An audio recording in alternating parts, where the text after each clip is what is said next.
All right, guys. Well, due to some technical difficulties, my original intro to this live stream had no audio because it has admittedly been a while since I've done a live show, and I neglected to turn the microphone on in OBS. But it is good to be back. It is good to be here on a Saturday, hanging out live with you guys here on the channel. It has been a month at least since I've had a live show, and I really haven't been putting out a whole lot of content, and there's a lot of reasons for that. I've just been super busy, but this was a show I absolutely could not miss. So the reason I couldn't miss today is because it's becoming something of a tradition. It is the third annual filmmaking BBQ&A. And what that is, if you haven't been here for previous ones, is once a year, just before Thanksgiving, our group of friends has our Friendsgiving, which is where we have a Thanksgiving before Thanksgiving because we're all going to be with our families. And I am always assigned to be the guy barbecuing the turkey because that's kind of what I do. In addition to filmmaking and camera gear and all that kind of stuff, my close second passion is definitely barbecue. So I'm out here today, have been since about 6:45 this morning, smoking an 18-pound turkey on the smoker you see behind me. And, you know, this is the third year in a row we're doing the live show. It happens to be on a Saturday, so you know what? We're just going to hang out. You guys are going to keep me company. I'm going to answer your questions, and we're going to talk about whatever you want to talk about along the way. So don't be fooled. This is not a barbecue channel, even though it may look like one right now. It is a filmmaking and cinematography channel. So if you have any filmmaking and cinematography questions, a lot of camera news has come out lately. A lot of stuff with Red versus Apple. That's a really interesting story. Might talk a little bit about that. But anything you guys want to ask me, I'm here to answer and hang out. That's what barbecue is all about, just hanging out, chit-chatting, having a beer. I've got a few local beers down here we'll have along the way. And if you do have barbecue questions or anything along those lines, I'm happy to answer those as well. So thank you very much, Sean. Let's see if people are still here. At least Sean is still here, and thank you, Sean, so much for pointing out that there was no sound. I would have eventually got to it, which I guess I did, but so yes, Sean, we are doing turkey. And in case you guys are curious how I'm seeing and communicating with Sean here, it's because, of course, the beauty of this is that we're live. So we're gonna hang out, and I have my iPad here to see your guys' comments, but I've also dragged, I'm telling you, I got a camera, I got cables, I got power, I got a laptop over here, but we've got the ability, here we go, to pull the live chat up here on the screen as well. I guess it's on this side today. Usually I have it on the other side of me in my studio, but here we go. We've got the live chat. So that doesn't look formatted very well. Whatever. What are you gonna do? I had to slap it all together. I've been up cooking since, well, started the fire at 5:30 this morning, so it's been a bit. But yeah, so if you guys are in here hanging out, first of all, it's so good to see you guys again. So good to hang out with you guys. I'm glad that after such an absence, I have people in here at all. It has just been insanity with work. I changed up my job a little bit with the company that I work for. So I work for a production company based out of London, and I used to travel a whole lot and do conference content for them. But basically I have settled down on the travel, needed to spend some more time at home, just was on the road. I think we tallied it up as like 145 days last year, which was crazy. So shifted it a little bit, which means I'm producing, editing, and still shooting a bit for them, but more producing and editing for them, which means that October was insanity. I was behind the computer screen in my home edit suite pretty much the entire month with a boatload of projects. But the year is dwindling down, and we'll get settled into this new workflow here so that I can make sure that I can balance the home life, the free time, obviously my recreational stuff like barbecue, my work, and of course the YouTube channel as well. So let's see what we got in here. All right, so Sean's hanging out in here. Sean, you know what? We need to figure out a way sometime for me to either get out there to Oregon or for you to come here over to Maryland. Maybe you and Photo Joseph both come out. Find some reason to, I don't know. Then you can drive up to New York, go to B&H or something.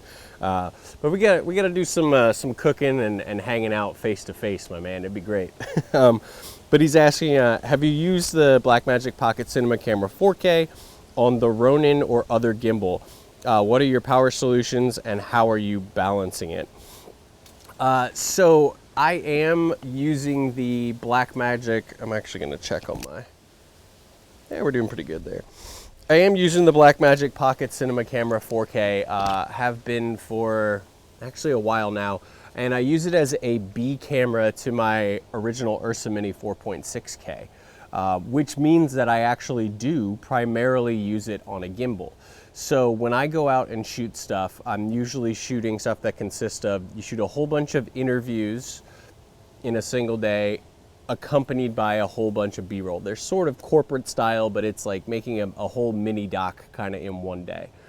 So I like to have the Pocket Cinema camera live on my gimbal, and the gimbal that I use is the Moswa Air 2 currently.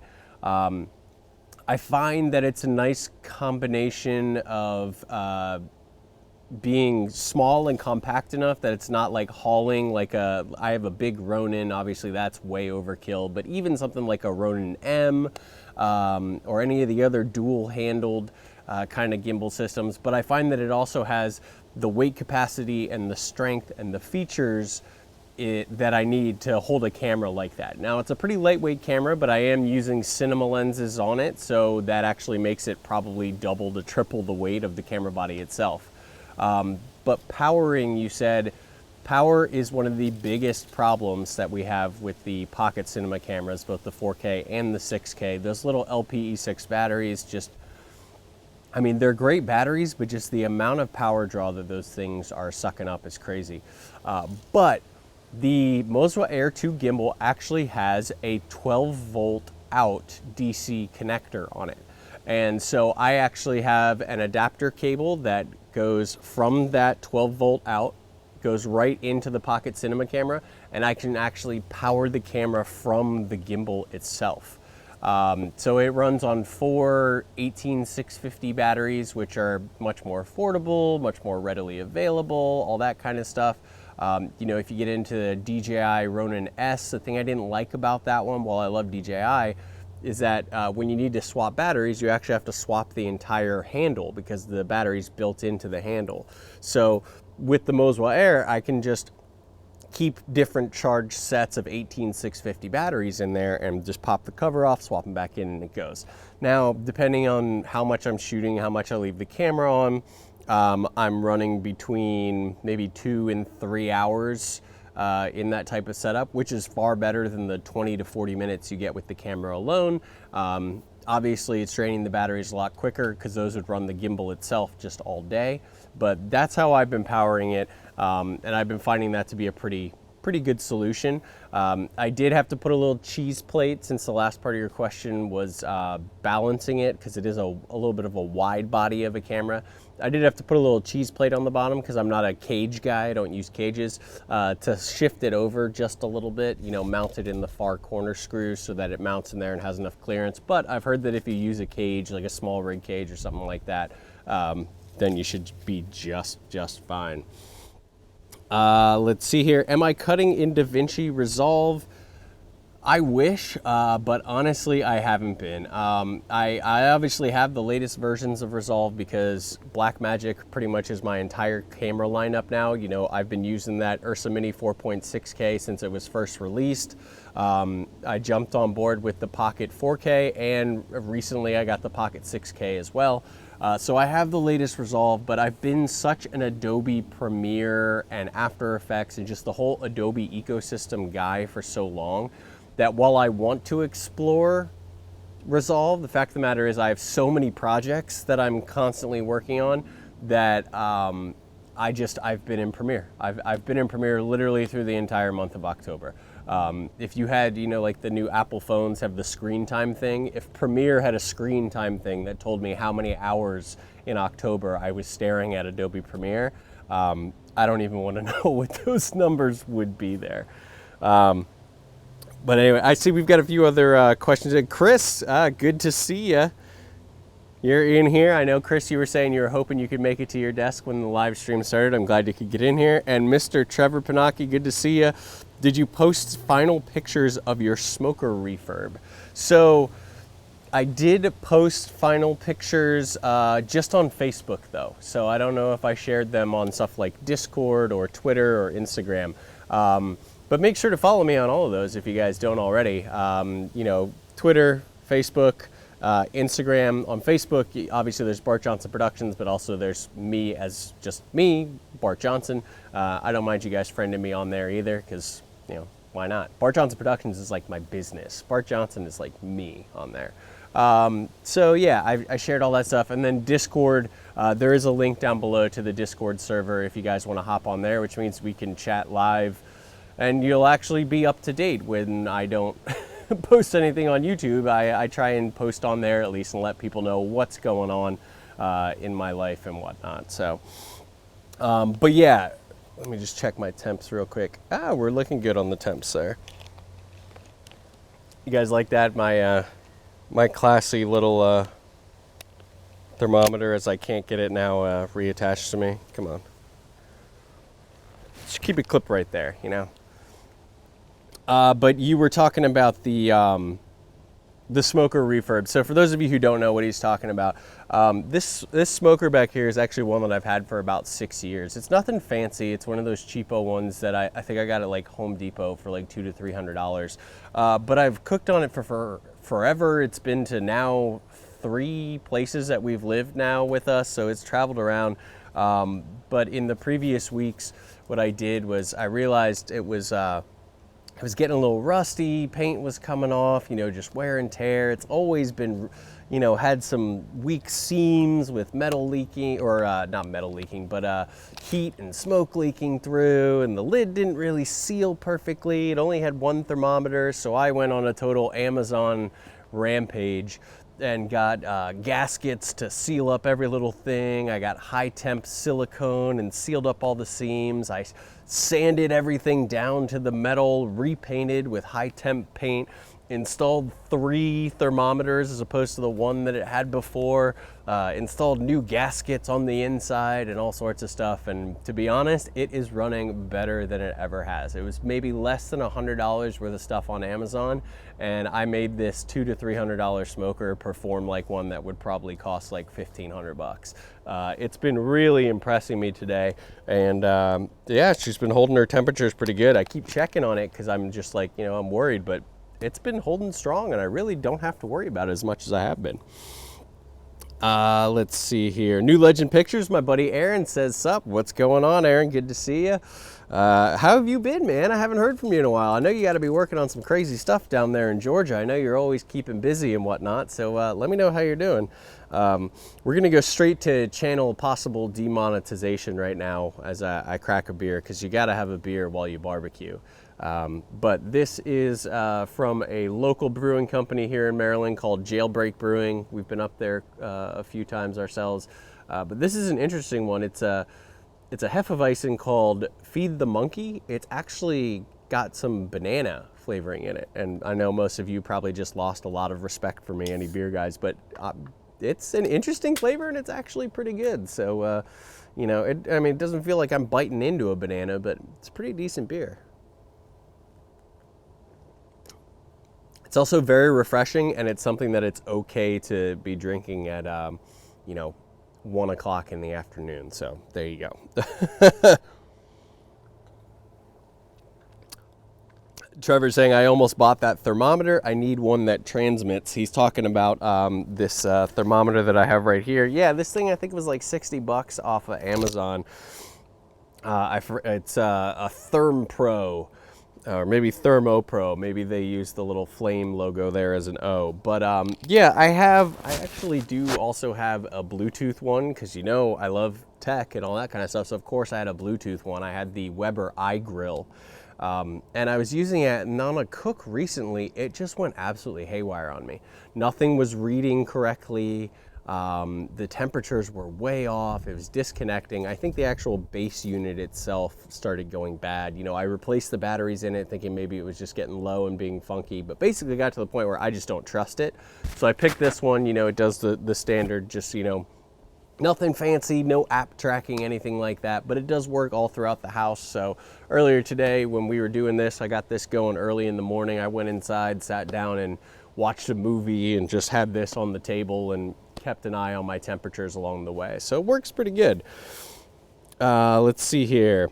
Chris says, I thought he had a voltmeter in his pocket. Sometimes I do have a voltmeter in my pocket, especially when I'm doing projects like the wiring and custom cables and stuff like I did for that Mars 300 wireless monitor setup. I make custom cables and I do check stuff with voltmeters. So it's not uncommon to see me actually. I don't know if I usually have it in a breast pocket, but there are times when I may have a voltmeter chilling in my pocket.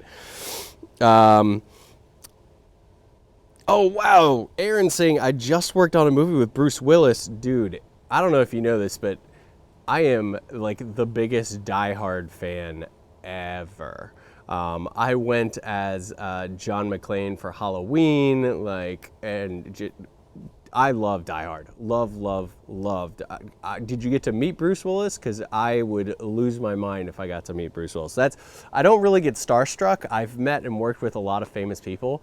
And I just kind of am like, I'm here to do my job. It's professional, just do the thing. Like, yeah, that's kind of cool. I don't take selfies with them or pictures or anything like that. But I think Bruce Willis, I think all my personal rules would go out the window and I'd be starstruck as hell. But that's awesome. And you're in the DC area right now, just came early to your parents for Thanksgiving. Yeah, I know a lot of people are probably starting to travel or at least making travel plans for next week because, man, we got Thanksgiving upon us here in the U.S. It's absolutely crazy. But yeah, I'm doing a turkey now, and in 2 more weeks I'm going to have another turkey. Usually we do this the week before, but I have a project. I'm leaving on Wednesday. I'm going to be out in California until Sunday. So I'm shooting another project. So the travel still continues. I cut back on it, but there is still some travel. So I'm going to be out in California. So we had to bump the Friendsgiving up because, if the guy who makes the turkey is out of town, what are you going to do? Obviously, you change the date, which really they did. They changed the date because I was going to be out of town. Sorry, guys, if that sun is coming in and overexposing me. It's not bothering me too much, but unfortunately, I couldn't find my variable ND filter when I was getting this set up. So I'm just letting the GH5 stopped all the way down try and ride its ISO. So if it gets too bright, there's not much it can do about it. Oh, we got some content in here, just hanging on to it. Like, Sean, why was it flagging you? Because you said kick ass.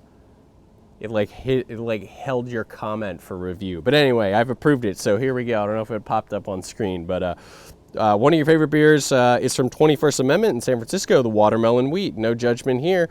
Also, the Pineapple Cider kicks ass with Whiskey Chaser. Now I said it a few times. Actually, Sean, the funny thing is you are talking about 21st Amendment Hell or High Watermelon. I have not only been to that brewery several times out in San Francisco, I love that beer, and actually the store up the street special orders it for me, and actually it is surprising that this is the one time I don't have that in my fridge. I usually have at least a 12-pack of the 21st Amendment Hell or High Watermelon in my fridge, and it's great at their brewery right next to the baseball stadium out there in San Francisco, because they serve it in a nice Pilsner, Pilsner glass, but they serve it with a garnish with a slice of watermelon on it, which is pretty freaking cool. But yeah, great beer. One of my cats is now pawing at the door wanting to get out here. And as you can hear, there's yard work going on all around us. But Aaron says, he said, "Hey, how's it going?" and kept walking, talking about Bruce Willis. You know what? I'd take that. I would take that as a win, my man. That's awesome. Trevor says, "I think I'd like to hang out and have a coffee with Keanu. That's the extent of my Hollywood fandom." Yeah, Keanu is having like the best years ever right now, which is great because it seems like he's an awesome guy. But I mean, with the movies, the things that are coming back, the things that are coming out, like, and just all the stuff that he does and the attention, like, that dude's awesome. But anyway, guys, I want to take a quick check on my temps here. We're getting a little bit low, so I want to slap some wood on there. Maybe I'll show you guys real quick what I got going on. I think I have everything secure enough that I can move you. So let's go ahead here. I'm gonna walk you guys up with this. Hopefully I don't disconnect anything. And actually here, I'm gonna kill our chat first, just so that I know I can frame stuff up. Try not to put my butt completely in the frame there. All right, so we'll move on up. So here is that char griller that I completely restored. So this whole thing was all rusted out up here. You can kind of actually still see the line where it was, but I sanded everything down as best as I could, resealed it. So that's the firebox. Sealed up everything in between all of these, installed these 3 thermometers. Yeah, just did a ton of work to it. It took about 3 days. But in here, I'm about to add some wood because we're getting a little bit low. Let me set our focus here.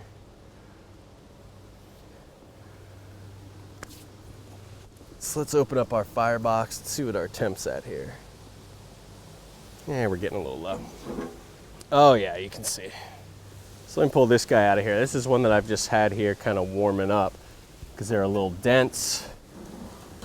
But oh yeah, this guy's falling apart. Still plenty of heat in there, but I want to get this guy in there and get that heat going. So I'm cooking on straight wood and have been all day here, guys. So I know it's smoky as heck, but let's get some air going into there.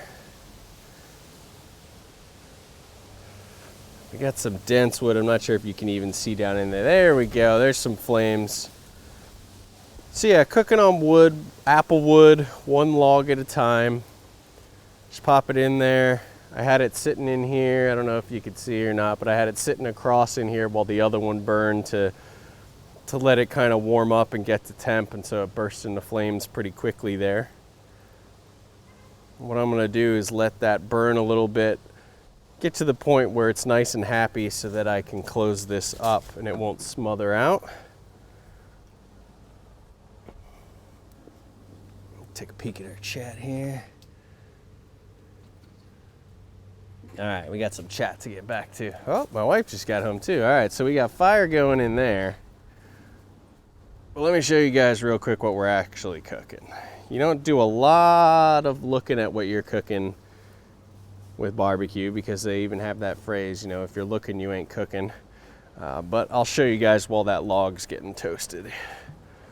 So here we go. We've got a turkey in there. We got an 18-pound bird. And I've got her tented right now because I don't want to get in too dark, because we've been on there for a while. But if you take a peek, guys, there you go.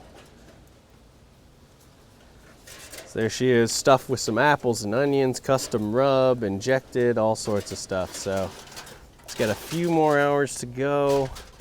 We're at about 150 degrees. We need her to come up about 15 more. You can see it's a little windy out here, but that's our peak right there. Take a peek back at our fire. You can see that guy's going quite good now.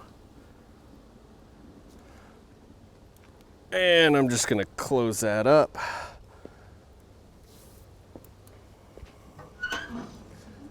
And that should get our temp going. And let me put our camera back to roughly where it was before.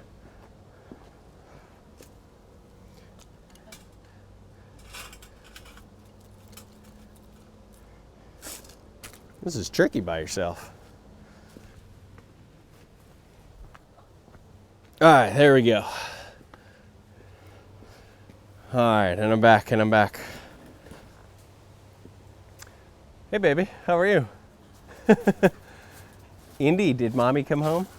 I don't know if you guys just saw the husky swing on by. Oh, I repositioned the camera. I should have actually like reframed it. There you go. You can say hi to everybody. There's Indy. You guys may remember him when he was a puppy, and I had him literally stuck on the desk in my office during a live show because he was that tiny. Did you show him his Ice Prince chair? No, we haven't seen the chair. All right. All right, temp's coming up. All right, sorry guys, it's a little tricky to, were you gonna sit there so I'm like talking to you the whole time? It's a little tricky moving everything around, but it looks like we're good here. I'm gonna pull our chat back up because I saw you guys had some stuff coming through. So if you guys do have anything in the chat that you want to make sure you like flag it, like it's a question directly for me, do make sure you put that, I got it down here, do the @Bart Johnson Productions. It'll pop up on the screen a little bit with a little orange or red tag, and so I'll be able to really see that you're trying to get my attention. But let's see what we got here. Where do we leave off? Trevor said, I haven't been buying much camera gear lately, but decided I'm going to grab an S1H to pair with the 4K. Yeah, I have not worked with the Panasonic S1H, but I know obviously it's a very popular camera right now because of the whole Netflix approved, first Netflix approved mirrorless camera, all that kind of stuff. And I love the GH5. I'm on the GH5 right now, so I'm sure the S1H is great. Haven't tried it, haven't checked it out. Honestly, haven't shot a lot of full frame video since the 5D Mark III. So, although I guess a lot of people haven't because they're only just starting to come out, unless you're a Sony A7 kind of person, which there's nothing wrong with. I didn't mean to say it like that. I've shot on the Sony A7s, but yeah, it'd be interesting to see what we got.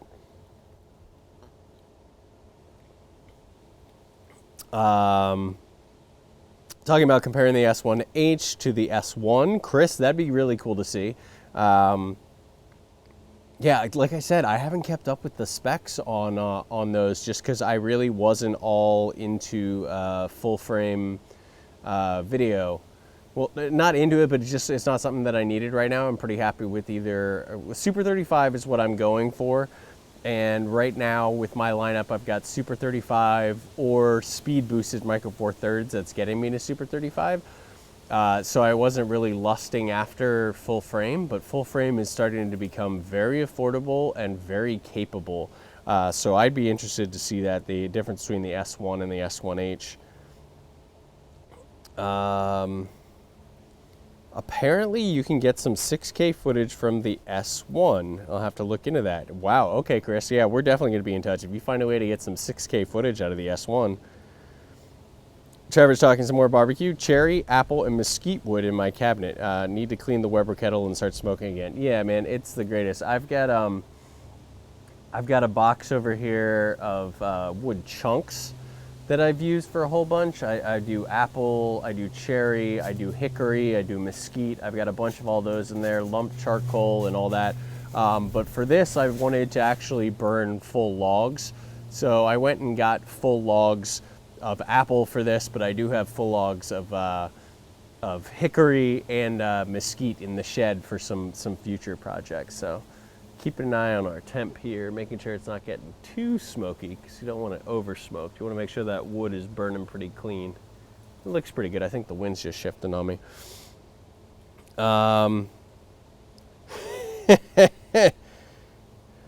Oh boy, here we go. So Chris says, my in-laws bought something called a Traeger. My wife is behind the camera over there laughing, and I'll tell you why in a second. When I asked them what kind of barbecue it was, whatever it was, the food that came out of it was stupendous. Yeah, so I know Traeger. They're electric pellet smoker grills. And yeah, I mean, there's something to be said about it. It's easy, you plug it in, there's a heating element, it just feeds the pellets into it, smokes it, and yeah, it's really easy, it makes great food. But actually, my wife's brother, my brother-in-law, got one of those and has been posting about it, And I've been making fun of him because I've been telling him it's a microwave for rabbit food because it's just heating up little pellets. And actually this morning when I was posting photos of me loading the wood into this, I took a little jab at him and told him, I was like, hey, look, no extension cord needed. So, but it's just a purist thing. Like, I just like the barbecue. I like playing with the fire. I like tending to the fire. But, you know, if you don't have the time and you don't, which there's nothing wrong with that, but you still want great tasting smoked food, yeah, Traeger grills and other electric smokers, definitely an option out there. I just happen to be one of those sort of snooty guys where I'm like, you know what, I like cooking on either real wood or charcoal. Like I don't even own a gas grill because I won't cook on gas. The closest thing that we have is we actually over here have a flat top grill, and that does run off of propane, and even that just feels dirty. My wife's making faces at me. That's why it's my grill, not yours. Yeah, that's why she cooks on that grill, not me. So I'm like, yeah, you can handle the veggies and stuff on here. I'll do the meats on the... Bacon? Oh, bacon too. That's right. Barbecue? What did we do? Like 3 pounds of bacon on that one time? Man, it was good. I swear this is a video and filmmaking centric channel, right? What? Yeah. What'd you? It was 5 pounds we did? Oh my goodness. Anyway. But here's another hilarious question from Sean Mark Nipper. So, baby, Sean's asking, are you a Star Wars fan? Me? Are you watching The Mandalorian? No, Sean's asking me. Oh, yeah, we are. Sean, I am a huge Star Wars fan. I have a collection of Star Wars and Marvel helmets down in my basement. I just recently finished off my edit suite / home office and hung my Lego X-Wing from the ceiling. And He's a nerd. yeah, she's saying I'm a nerd, but yes, we have been watching the Mandalorian. We watched the second episode last night. I am really liking it. I like the first episode more than the second. But I think that's just part of the excitement of seeing something new, and I think I was like, but the storyline seems to be great. It seems like it's going to be awesome over eight episodes and all that. And, you know, like the memes out there are saying, like, I, for one, fully welcome our Disney overlords because they're going to give me exactly what I want. So what are you going to do? But yes, huge fans. Let's see here. Trevor says, if I could hide the receipts from my wife, I'd get a big egg ceramic for smoking, but I can't. So actually behind me over here, this is a ceramic cooker. Not Big Green Egg brand, but one that my father-in-law gave me. It's a Snap-on brand because he was a Snap-on dealer, and it's awesome and I love it, but the fact of the matter is it's just this size, it's a little too small.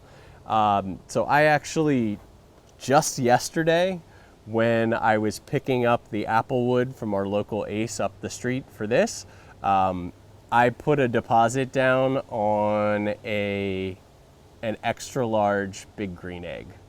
So I have this smoker, that smoker, the flat top cooker, or the flat top grill, and now I'm gonna have an extra large Big Green Egg out here. So, you know, at some point, you know, like if we reach, you know, 50,000 subscribers or something on the channel, how about we invite, like, I don't know, 1,000 of them over and we can cook for 1,000 people? That should be easy with that, right, baby? My wife's making faces at me behind the camera. Because I'm so awesome and I let you buy that Big Green Egg, give me your phone. Yes, and that's the other thing. And my wife allowed me to buy that Big Green Egg, so I didn't have to hide the receipts. She wants my phone because the puppy's being cute in the grass. Right now. There you go. But now they're gonna want to see the puppy being cute in the grass.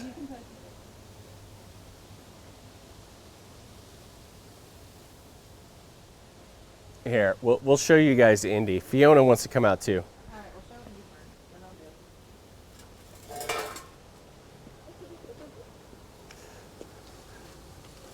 I had to get photos of that. Here's Indy. He's just hanging out, Where's the camera? enjoying the leaves. What's up, buddy? There you go. He's my #1 sous chef. He hangs out with me out here all the time In his chair. in his chair.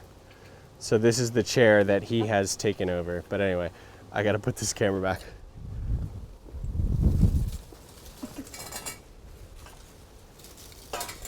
Let's see on that.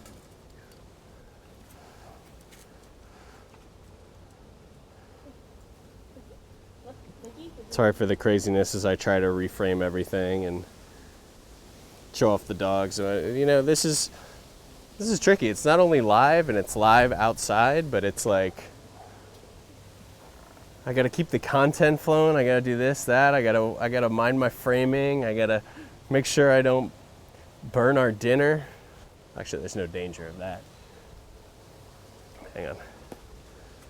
Hang on just a second, guys. Here you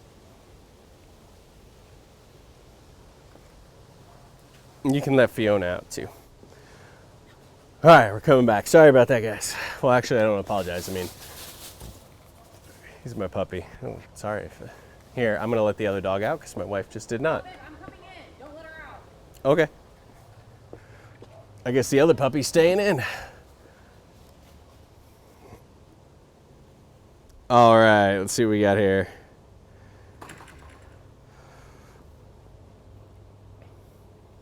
So Chris is saying, "Oh my God, that thing is insane." I guess you're talking about the big green egg. Well, yeah, I'm picking up one of those because I really love the ceramic cooker that I've got back there. Let's see here. The S1H literally has 60 different recording modes, including Super 35 and full frame. Yeah, so that is the benefit of these cameras that are full frame, is that you can scale down into the sensor, which is nice, you know, cropping in a little bit and still getting that Super 35 look, which, let's face it, for the majority of the time, like, I mean, most cinema cameras, with the exception of like some of those crazy reds that are out there, have always traditionally been Super 35 sized. Full frame was a sort of stills digital photography format, and yes, it's larger. And then when they brought video to the 5D Mark II, the Canon 5D Mark II, suddenly we had a full frame sensor for shooting video. And we haven't really seen a whole lot of that since. And so now, within the past year or two, full frame for video is becoming a thing. But the fact of the matter is, the standard for video has always kind of sort of been Super 35. When you actually look at the size of 35 millimeter film, motion picture film, it's actually closer to the physical size of an APS-C or Super 35 sensor than it is to a full frame sensor. Whether that means anything or not, you know, it really doesn't these days, but just for your, you know, little weird thing, you know, that's actually closer. And so Super 35 and that crop has always kind of been it. And so full frame was really not a video thing, but there's nothing wrong with it. You know, obviously more sensor area, more photo sites to gather more light, and just obviously the look that comes with full frame that everybody fell in love with when the 5D started doing it, with that super shallow depth of field and just capabilities you can do, and low light capabilities now, especially when you put those in something like the Sonys. That's just crazy.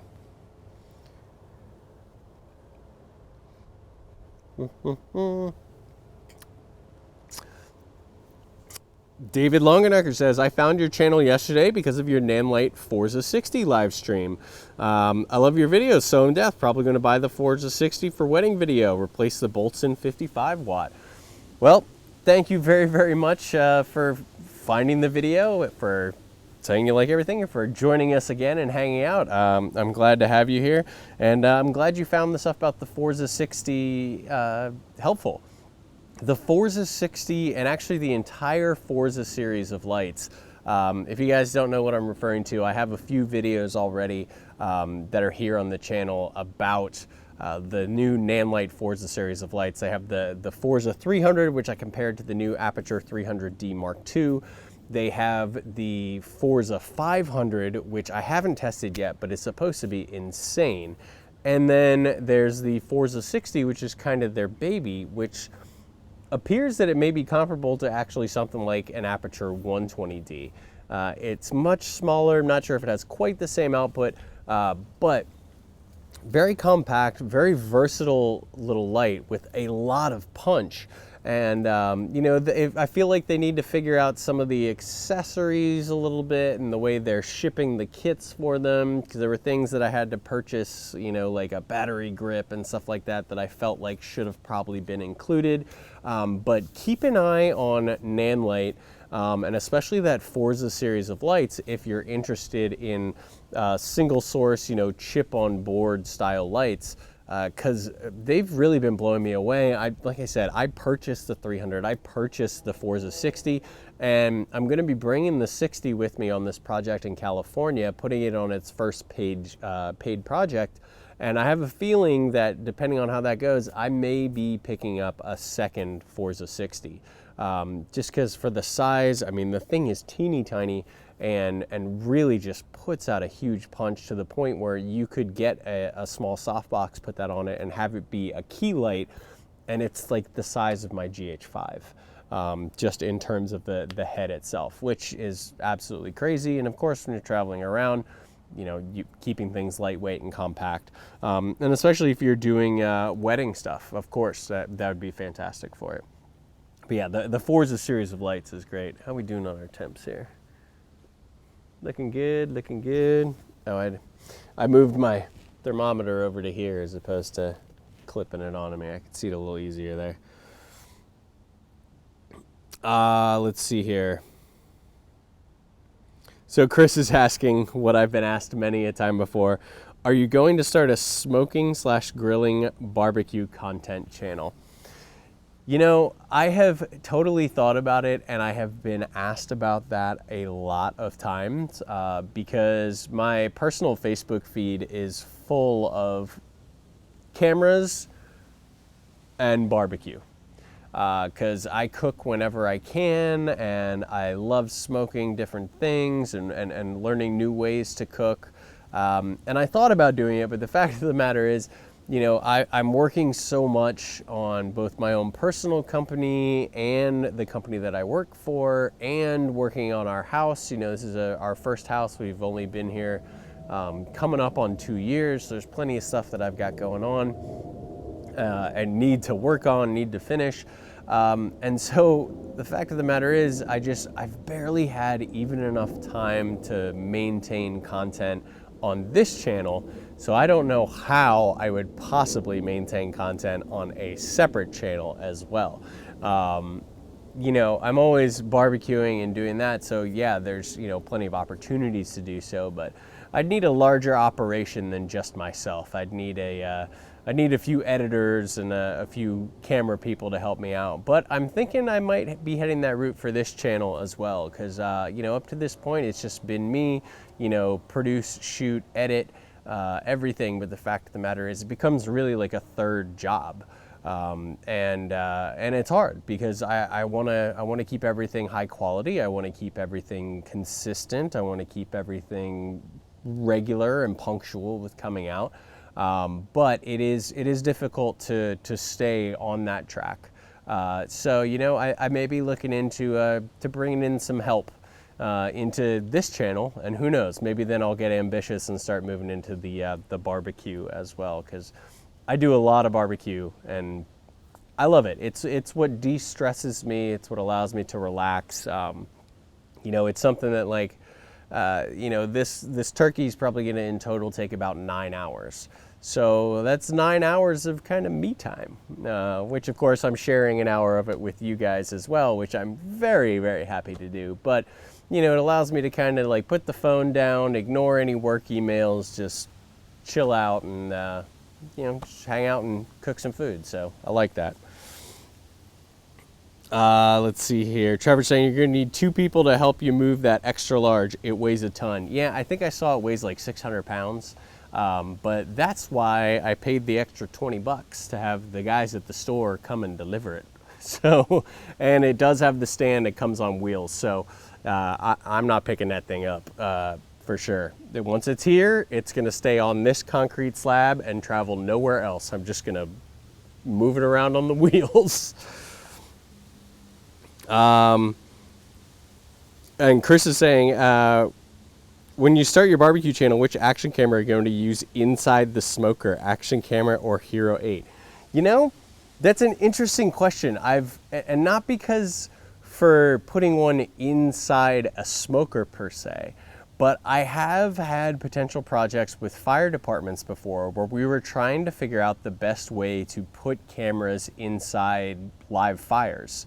And there are a few that are built for high heat applications, but really, really low resolution. And so I would be interested if there was a company out there that could make a housing or a box. I mean, I know it'd have to be big and insulated and everything, but that could kind of fireproof an action camera. I think that'd be pretty cool. You know, you'd have to put a light on it or something because it'd be dark in there, but dude, I would totally figure that out and do it. An inside the smoker view. I could just like reach over real quick and be like, let's check on that turkey cam, and click, and it'd go right there and you guys would see inside. That'd be cool. So, I was trying to figure out if I could figure out how to do it myself, but basically I'd probably just wrap it in like flame retardant insulation and hope that it made it. I'd like to see a company make something that was like actually made for it. That'd be cool. And Chris says, I want to see a turkey smoke time lapse. You know, I've done some time lapses of when I've done overnight smokes, like when I do pork butts.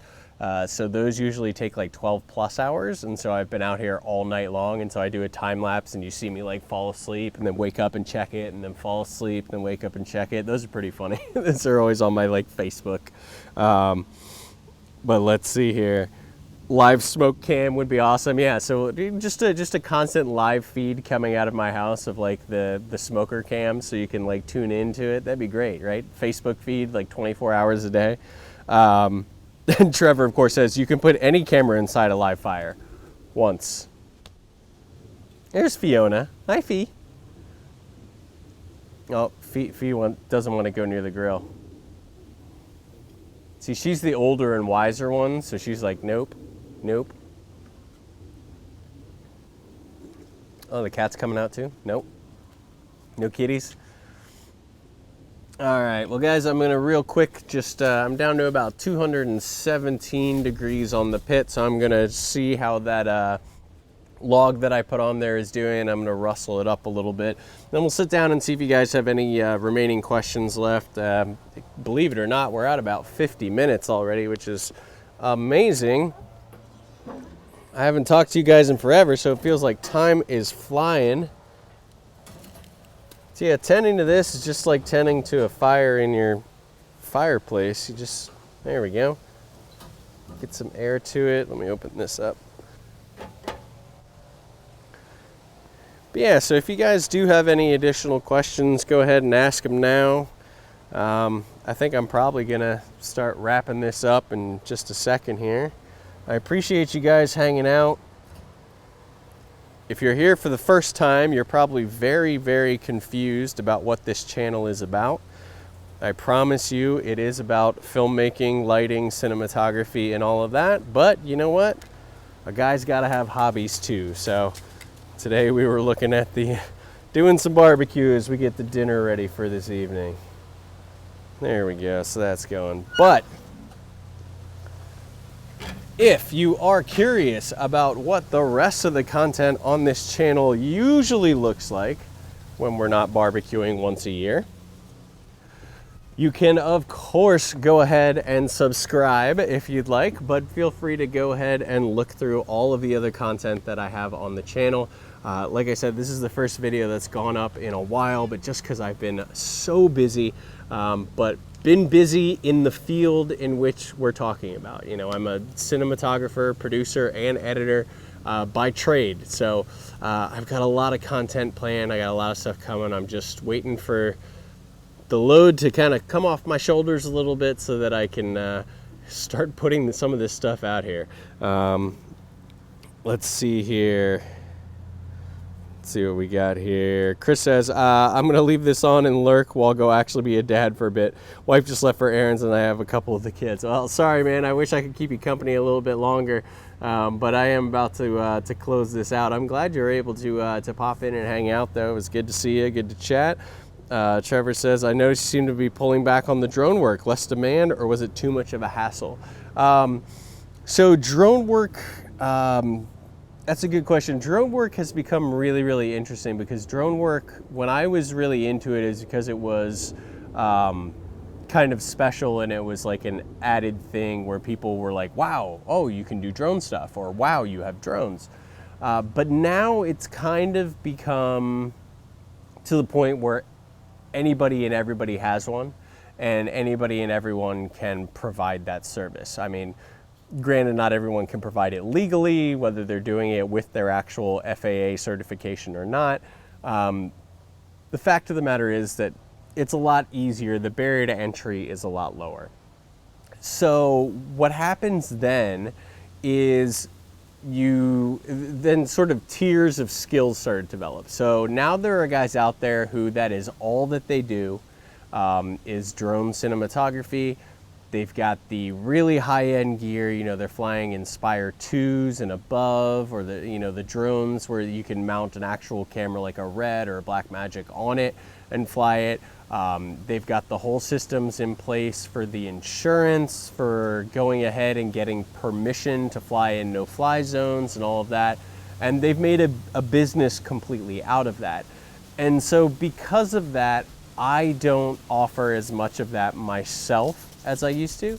I will still fly drones for myself recreationally for my own little projects, when I go on trips and get a chance where it's legal to fly and go around and do that. But in terms of it being a service that I offer through Bart Johnson Productions, I haven't really been pushing it, because I think if it was a client who was really looking for some high quality stuff, I think it would be something where I would subcontract in one of those other companies where it's like, that's what they do. Especially being in the area that I live in, I'm in Maryland, I'm close to DC. We have some of the craziest restrictions.